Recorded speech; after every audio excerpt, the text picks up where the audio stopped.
Random thoughts, here we go. So much fun to do some adventures and thinking. I love when the Lord does this to me. It's just science. What am I talking about?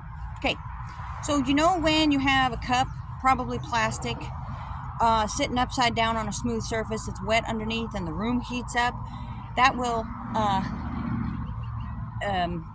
when water heats up, it gets gaseous, right? So it'll cause that little cup to move. Okay, well that happened this morning. And I saw it and I was like, who's messing around in my house? Nah, come on, honestly. And then immediately in my mind I said, no, honey, that's just science. And I was reminded of just exactly that. Water turns to steam, which causes it to expand, which lifts the cup and moves around. Science is fun, right? And so I had those two thoughts happen. Who's messing around in my house? Nah, honey, it's just science. Which led me to this. I got to get my notes to make sure I don't miss anything.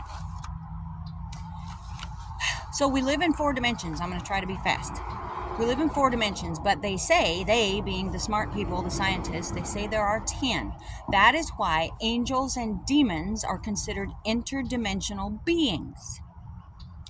But it's just science. It's just science that we cannot comprehend yet. Our math doesn't allow it. This is also why, because they have what is considered a heavenly body. The same type of body that we're going to get when we go to be with the Lord.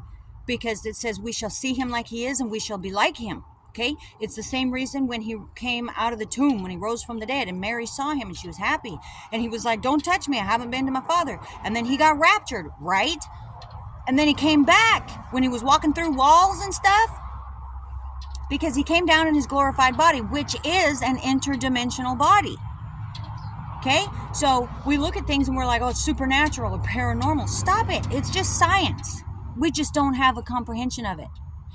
Which then, although supernatural, I don't mind, because it's supernatural, meaning it's outside our, the natural realm that we can conceive of. But it's still part of our reality. We just don't have the math to understand it. So then I'm reminded of, God's mind is so huge. Do you know, okay, this I saw, just the other day, I saw they printed a map of the known universe as we have captured it. So there are satellites in the universe that have been out there for decades documenting what they see. And so as they document these stellar formations and whatever you want to call it, they map them. So we have this picture. The universe is so huge, we cannot comprehend it, right? But when you look at it, the first thing I thought of when I saw that grid that they printed or they built based on what our satellites have found or whatever you call them, it looks like a cell, like cellular, like microbiology. When you zoom in really close, it looks like cells. Why? Oh my gosh, you guys, do you understand the enormity of the universe? And you get a picture of it like that, and it resembles the teeniest, tiniest thing. We can't even comprehend how small it is, except we have epic microscopes that can give us a view. But it looks very similar. Same type of structure. Why? Because it came from the same brain. Do you know that scripture tells us that he knows the stars by name.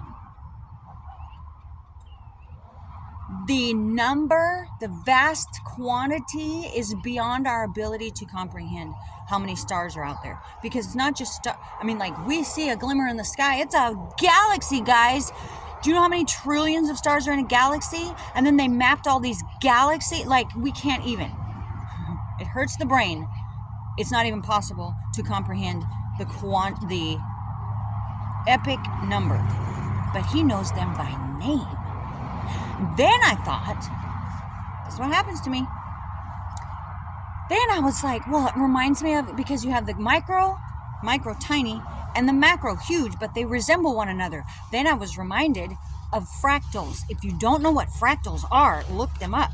In fact, I would tell you to go to Dr. Jason Lisle of Biblical Science Institute. He's a smart dude, freaky brain, but he's a Christian, and he goes through He's an astrophysicist.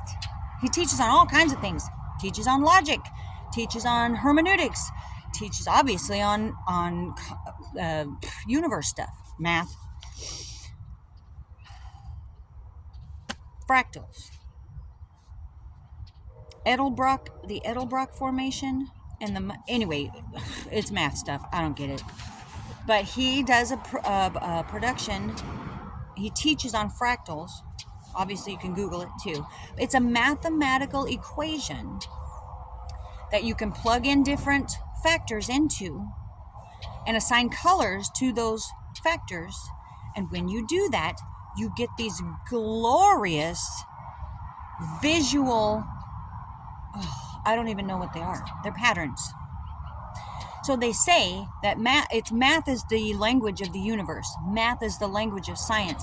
Math is the language of creation. So what happens in fractals is you see them in the universe, you see them in our cosmos, but we see them here in our world as we know it.